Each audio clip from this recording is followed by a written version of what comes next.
Take it. Got it! Boston wins! Two legends in basketball analysis with over 70 years combined experience. This is the Bob Ryan and Jeff Goodman podcast. NBA, some college. All right, welcome to another episode of the Ryan and Goodman podcast. I'm Jeff Goodman. He is Bob Ryan, and Gary Tangway is he's in Costa Rica. Bob, he's in the sun, and you are not. I'll say that he is in the sun, and I think it's cold up there in Massachusetts. It was I think it was about 18 degrees. It was this morning, I think, something like that. Yeah. Anyway, yes. So he's sun and fun. That's good. All right. Well, Prize Picks. We're brought to you by Prize Picks, the exclusive daily fantasy partner of CLNS Media Network. Pick more, pick less with Prize Picks. All right, Bob. Let's get to first of all the. Can we call them the struggling Boston Celtics now that they've lost 2 games in a row? Can we do that? Is that fair? Well, it's not just that. It's 4 out of 7, and it's one notch above struggling. There's something, I don't know. There's a little malaise going on at the moment. I mean, I don't like what I feel, the feel of it at all. And it's not just the idea that they're so 3-point centric and that threes aren't falling. Which is always part of the deal. We know that it's always going to be part of the deal and on all that. But defensively, they're not the same defensive team they're not the team that they got to be and they should be. That's as simple as that. And I don't know if it's schemes or I don't know if it's just the want to, but Joe Mazzulla and company they got to solve it because nobody's afraid of them. The last year's over. I'm telling you, and we saw right away Cleveland was emboldened, and they are. By the way, they have a 4-game lead over the Celtics here as we get to Christmas, and they're not the only good team around either. Milwaukee has found itself a little bit in the East, and then we're going to the Knicks. I'm telling you, they got my attention opening night. Even though the Celtics pounded them, they scored a lot of points. And I said if they play the same kind of offense the next 81 games, they're going to win 55 games. And guess what, folks? They're a damn good offensive team right now with their core 6, and it is only 6. Yeah, I'll say this. That's their issue.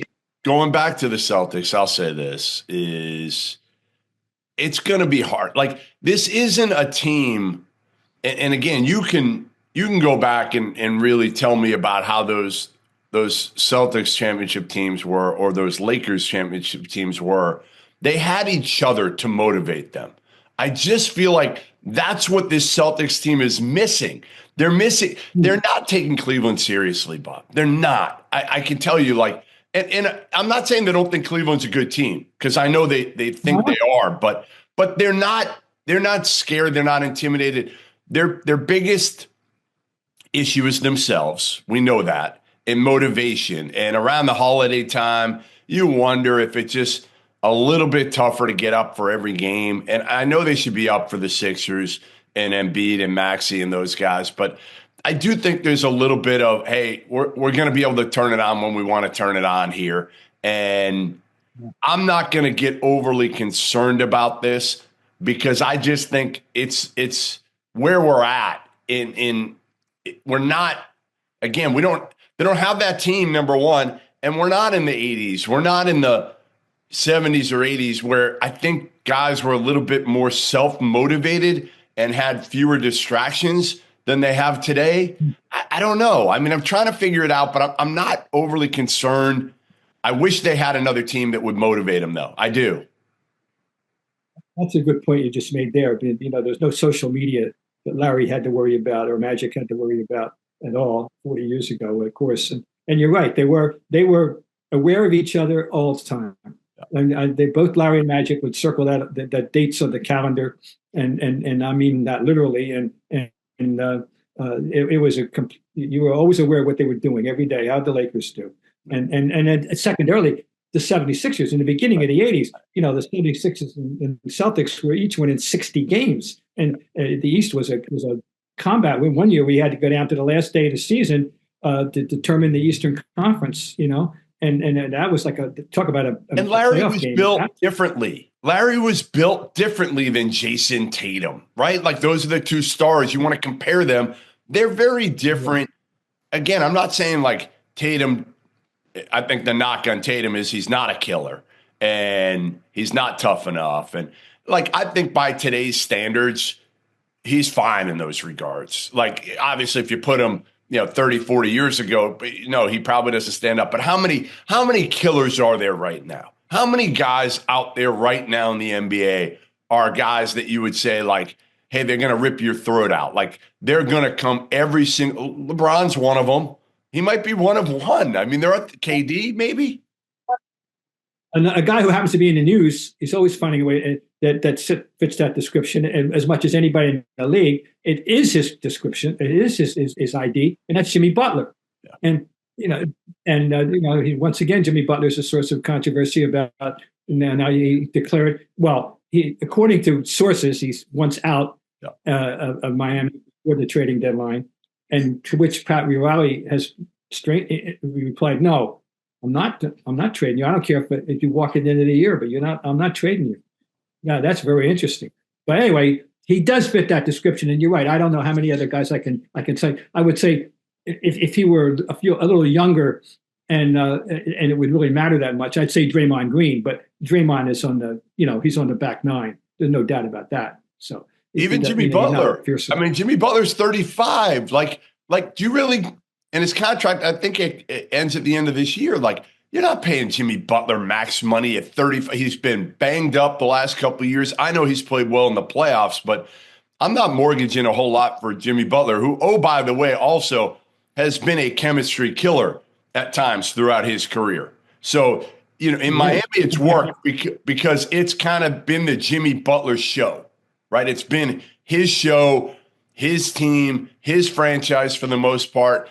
And he's won enough, especially in the postseason a couple of years ago, that nobody's really questioned it. But I think if you put him somewhere else, I don't know. I've known Jimmy Butler a long, long time, Bob. And the Jimmy Butler that I know today is not the Jimmy Butler I knew 15 years ago. He has changed. A lot of people call him Hollywood Jimmy. And again, listen, is he tough? Sure. Does he play hard when he's on the court? Sure. I wouldn't be giving up anything close to max money for 36-year-old Jimmy Butler, which is what he's going to turn next September. Yeah, you can't do that. So anyway, but back to the Celtics. It's just a brief little maybe blip on the radar screen. But then I just didn't like to watch the way that they have played the last couple of games. And there's one other thing that we knew from the start. It's always going to be the story until and that is can Porzingis get out of bed without hurting himself? And ankle now this time, in the game, that you just have to accept that that's is it ever going to change? I don't know, but so they lost him for the second half in Philly. Maybe they win the game if they got him. Who knows if they're going to have him for when they're going to get him back? I don't know. So anyway, there's that. And they didn't have Drew Holiday. They didn't have Drew Holiday in that game also. And last I checked, he's pretty important to the culture of that team. And in that game, now my guy Pritchard had been playing so well, but that night he didn't come up big. He was 1 for 9, he's bailed them out a few times this year already. But that was one night he didn't have it. All right, so your panic meter right now for the Celtics 0 to 10. Where is it, Bob? Where is it? 2.5 to 3. Mine's 3 maybe. Mine's I don't want to over dramatize it, but I just identify that these are and that it happened, and these games they're not comfortable to watch, and one was a blown lead, and the other one was a comeback that fell short. You know what it is? Anyway, it's Boston fans. Bob, it's Boston fans right now. And I still think it's the best roster in the league. I still think on paper that the best 5, the best 8, and the best 10. And so they disappoint me when they don't play up to my standard in that regard. Okay, I'll just put it that way. All right, okay. That's fair. All right, I want to get to another topic that I'm not even sure we're planning on talking about, but I want to get your take on this because it was kind of a big point of contention over the Christmas break was NBA ratings. NBA ratings. I hate ratings. Honestly, I hate talking about it. So I'm not going to talk about ratings specifically. I want to talk about the game itself. And are you a believer that that people aren't as into the NBA as they were 5-10 years ago? And if so, why? Is it the 3-point shot, which people are listen, you've been preaching this for a while. Is it the 3-point shot? Is it the influx of international players? Is it that LeBron and KD were like not tired of watching them, but kind of tired of watching them? Steph even. What is it? If you believe that? I have a hard time juxtaposing the attendances versus the ratings. Attendance is good. Everywhere. I mean, the attendance is fine, and nobody. It's what it should be, I think. But ratings, they say. Once again, I hate ratings too. I hate skip. It's not my favorite topic in the world. Then in the midst of all this, we're told that the ratings on Christmas Day were astronomically higher than last year. Why is that? I have no idea. I think part of it was the games. The games are on ABC. The games are on ABC. Yeah. And they only went head to head with maybe 2 football games or something. I think that's why. The 2 of them were. It turned out 2 of them were outstanding. The one I watched, the Knicks and the Spurs. That's the best game I have seen all year. Okay, the best, highest level standard NBA game. The way I think the NBA likes to think of itself. That game did, and then it was almost apparently outdone later at night by the Warriors and the Lakers. That game was an outstanding game, very dramatically. Okay, so fine. It's a very good question. I'll tell you this: based on my exes, my ex sample, the more people than I would have suspected are on my side in the disdain for the 3. There's more people than I would have suspected. And I do get this every day. I get somebody complaining about the 3-point shooting contest known as the NBA. And this makes me feel good, by the way, because you know what I feel about the 3. But I don't know if I'm surprised that many people, because I was led to believe that given that it's been around in the NBA since 1979-80, and that obviously generations have grown up of people, you'd be 30, 35, 40-year-old people have never known a game that didn't have the 3. So this is the game they know. Some of them falling out of love with it. I don't know, but I think it's an issue. The other thing that you hear about all the time that angers people is the traveling, the palming that that we don't even ever hear called, and the officiating load situation. Management. Bob, load management. Yep. Right. So, yeah. So that's and. So I don't think there's a crisis or anything in the NBA yet, but I think it's something they have to be concerned about. But what's going to happen? The 3 ain't going anywhere. No. Now people come up with some proposals. Get rid of it from the corner. Change the arc nature, make it longer. Well, yeah. Okay, fine. All right, Prize Picks is the best place to get real money sports action. With over 10 million members and billions of dollars in awarded winnings, Prize Picks has made daily fantasy sports accessible to all. You just pick more or less on at least 2 players for a shot to win up to 1,000 times your cash. Run your game all season long on Prize Picks, America's #1 daily fantasy sports app. I play it all the time, and I know a lot of my buddies play it, and they love it. You can use MasterCard now for quick and easy deposits into your account this sports season. So join now, because this holiday season, Prize Picks is giving away 2 free picks in December. They're giving away $30+ million in rewards during Picksmas. So download the app today and use the code CLNS to get $50 instantly after you play your first $5 lineup. Prize Picks, run your game, and make sure you check it out. All right, Bob. Steph versus LeBron. Could that be the last time we see that on Christmas? Or, how much are you going to miss these 2 guys? And are you still – they're obviously still playing at a high level. But the one caveat to that is – they haven't been able to get their team and carry their team deep into the playoffs anymore. That was the difference 5 years ago. 5 years ago, you could look at them and they were playing at a high level and they had a chance to win the title. Now you look at their teams and you just say, like, is it because of them falling off, or is it because those GMs haven't put enough around both of them?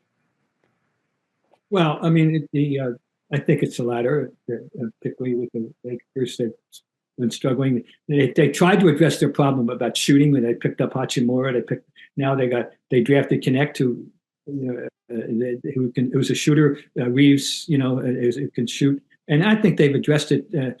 Their issue, one of their issues remains the same. Guess who's not playing right now? Got hurt in the game, 7 minutes into the game. Anthony Davis. Yeah. So when they have Anthony Davis, who was having a good year when he's out there as usual, and then the Warriors, it was inevitable. They couldn't. It was going to. I won't say change, deteriorate.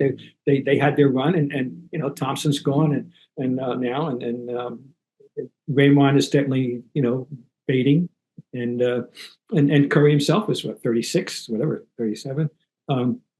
That's just inevitable. The changing of the guard taking place in the West, So, but that was a nice throwback thing. It was wonderful, and it was a nice Christmas present for fans who watched it, And I was kind of touched by the camaraderie, the hugging, the two. They really, they shared gold medals together, and they've had that, and obviously their sophistication and love of basketball. They appreciate who each other are. They're not the same player. They're a different player, but they're both extremely high level players and all-time players. That's nice. No, it could be the last Christmas one. Yeah, it could be. I mean, I don't know. I mean, it looks like LeBron has no intention of retiring. I don't think, to tell you the truth. But and as long as he's playing at the level, he's still playing at an amazing level. And but it was nice, and that was a nice way to end the day. And it was nice. So good for them, But you're right. It's not likely to be any kind of a playoff confrontation in 2025. Although we can always be surprised. But no, it's not. Don't be looking forward to that. Hey, is Steph, when he retires, do you think Steph Curry is going to be considered a top 10 player of all time? That's an interesting thing. When you do it's getting very crowded. We've got new guys. I know how I've framed my 10, and he wasn't in my 10, but he certainly, you can make a very, very strong case for him. I mean, if we believe that he is the greatest all-around shooter of all time, and I certainly believe that, it's you have to make a case for him, But who was 10 for you? Who was 10, Bob? Okay, well, this is just. I have to start off with the one thing that always starts off with. Any list of the top 10 has to have the three centers. The three centers, of course, are Russell, Chamberlain, and Kareem. That's a given. Yep. Then we've got Magic. Then we got Michael and LeBron in terms of virtuosos. That's 5. Magic and Larry, or Larry and Magic. That's 6 and 7. Okay. Duncan is next up for me. That's 8. I may be underselling Kobe. I may be, but I may have to grudgingly. I don't know. I have nothing against him, so so that's not it. Not like I don't like Harden. I admit it. I don't like his game, but I have nothing against Kobe. So if you put Kobe 9, I know a lot of people love Shaq, but I think I'm not a big Shaq guy. So you could say Curry could be 10 or 9 and 10, and there you go right there. Yep. But he's knocking on the door. He's right there. He's right there. But we got guys. How's it all going to end for Jokic? And we got another guy that has to be considered. And I don't want to slight him in the least, and that's Durant. Yeah. Durant is great all time.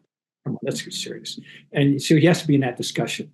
And it's like all these discussions, no matter what sport, no matter what, there's no right and wrong, unless someone just goes completely off the rails and nominates somebody completely crazy. But basically these are all, you can make a case for them. Excuse me. Then we have a problem. I have a problem.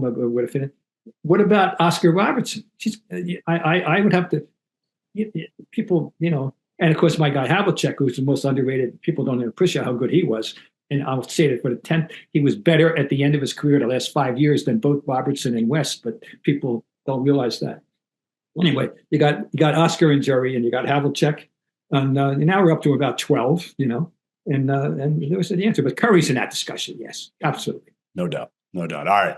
I know how much you love going to games. I love going to games as well. Make sure you check out Game Time Tickets.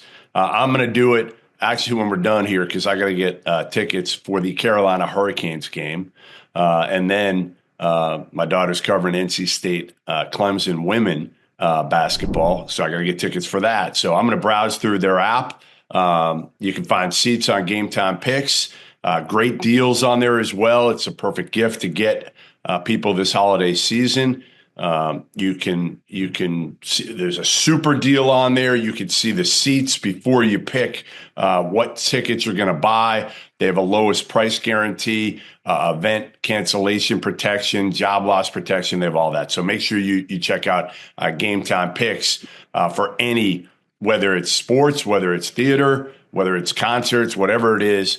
Game Time Picks is the place to go for all your ticket needs. Bob, what do we got next? Well, I guess got to throw one more name in there so people don't think, and that's Giannis. He's going to be in that discussion. Yep. Obviously. Yep. Okay. All right. I know you had a story, I believe. I believe you had a story for me.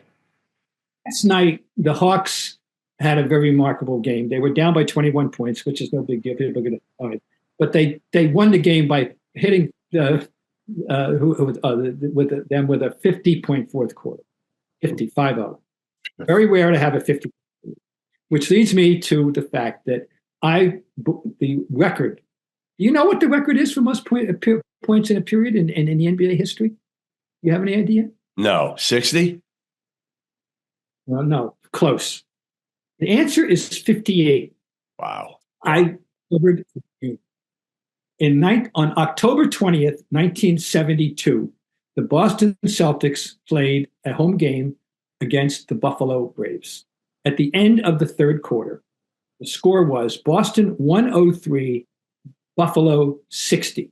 That is a 43-point advantage.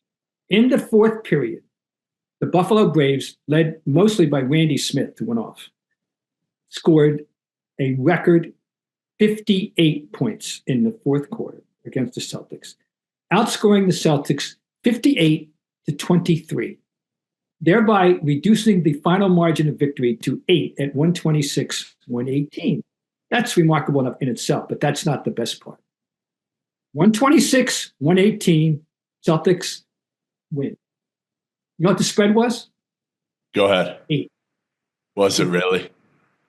You had the Celtics at the end of the third period. You're up by 43. You had the Celtics plus 8, up 43. You're feeling pretty good, right? Guess what? It was a push. How about that? Amazing. It was a push. That is the most amazing betting. That's two reasons why I don't bet. I mean, well, that's one of them. And the other was Earl Monroe throwing the ball in the wrong basket to change the spread. So that's another. We won't get into that one. So, all right. Let's end this. Let's end this, Bob, with an ode to Jim Larranaga at Miami. Oh yes, who called it quits. Timing was a little bit weird, but they're horrible right now. I saw them play 3 games down here in Charleston about a month ago, and he looked kind of disinterested. They have talent, but they're hard. I mean, they were brutal. They lost all 3 games, and they've lost 8 of their last 9. So he basically decided, all right, I'm done. I'm done at this point. And he's had a hell of a career. I mean, he went to the Final Four as a head coach at George Mason, started his career at Bowling Green. George Mason, Final Four, improbable one. And then another improbable one a couple of years ago at Miami. Followed up, it was Elite 8 and then a Final Four. And he's in his 70s. I actually said this when I saw him in Charleston, Bob. I said, it's time. It's time for him, and it's time for the Miami program. I thought he'd get through this year and then retire. Number one, any stories, any good Larranaga stories that you have, because he was a Providence College guy? Well, not only that, I focused on him when he dropped 37 on BC when he was at Providence one night. And He's good player, yeah. a good player. No, that George Mason story at the time, they were the first Cinderella. We've had a few since, with Florida Atlantics and all that stuff, and San Diego State and all that. But they were the one that you can't exaggerate the scope of how dramatic that was, and the nature of the way they did it back in 2006. As I recall, one of their best players didn't even play, and they still Tony Skin still won. Yeah. And they beat that UConn team. Remember, the UConn team they beat was loaded to get there. I mean, I think UConn had lost like 3 games the whole year. It's a team with Rudy Gay on it. And Boston's own Jeff Adrian was on that team too. And that George Mason team they were fun to watch. And with Larranaga I won't say he's a character, but he's got personality. Yep. He was a good coach. He was a guy that was good for us in our business, to have him in it. It was good. And so wish him well. But here we go. This is Jay Wright, Tony Bennett, same club, folks. But you're right. He's 75. He's worn out a little bit. And but I love the story he told, though. It said that they were flying. They win. They go to the Final Four in 2023 at Miami, and either on the way home or whatever, 4 of the players announced to them that they want to leave, and they want to go make some money, and this is where we are, folks. I'm sorry, and some people are better equipped to handle this and negotiate it, and then others. So I have an issue with totally that, different. Bob. I have an issue with him saying that, and here's my issue. He benefited as much as anybody when NIL came in. If you remember, it became public that Nigel Pack, who had transferred from Kansas State, was going to get $400,000 each of the next 2 years. Came out there, John Ruiz, the guy from Life Wallet or something. Their stock has plummeted lately, but he was the one who made it public, what he was giving these players, football and basketball. And they make this run. They go to the Elite Eight, the Final Four, and you never hear Jim Larranaga crying about NIL back then because he had the advantage then. He had more money, and now he complains about it. I just think it doesn't do it for me. It doesn't, because you have the NIL still somewhat this year, by the way. You have a kid in Jaleel Bethea who's a top 20 freshman. Now he's not. He's not. He was misevaluated in a lot of ways. But you have talent on this team. Maybe not as much talent as you had a couple of years ago when you had Isaiah Wong and Jordan Miller. But, I just feel like, Jim, you're probably not the one that should be saying this because you benefited more than anybody in your Final Four run, and never once did I hear you complain then. And now you're complaining because your team stinks. Yeah, I would totally grant you that. I think that's a very fair assessment of the situation. But he will be missed, and I think in the fraternity, so that's the question. Is who's next? That's the question now. Is who's next, Bob? Because, like you're saying, and again, Jim might have retired at the end of the year, no matter what. 75. Okay, you know what? Leonard Hamilton's in his 70s. He's probably next. But who's the one that probably shouldn't go?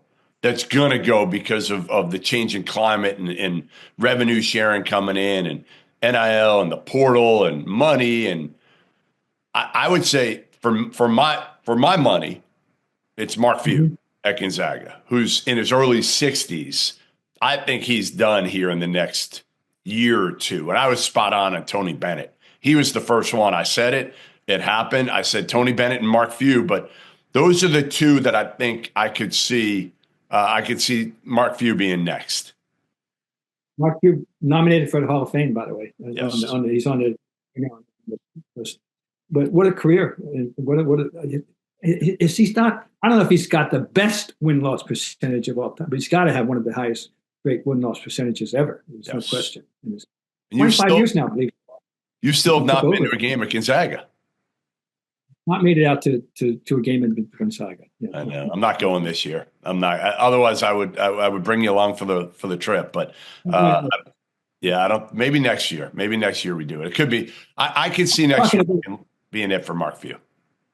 As long as we're talking about the coaches, we can wish a happy birthday from our Ryan Goodman Tangway podcast for Bill Self. Bill Self birthday. Speaking of successful coaches. How old is Bill Self today? Great. Wow. I believe it was 60. Yeah. Yeah. One of the best. One of the best. Yeah. All right. Well, listen. Yeah. Thanks for joining us. Another episode of the Ryan and Goodman podcast. We'll have Gary back next week from his gallivanting around Costa Rica. Maybe he'll have a sunburn and all. And happy holidays to all. Happy holidays to all that listen. We really appreciate it. And we'll see you next week.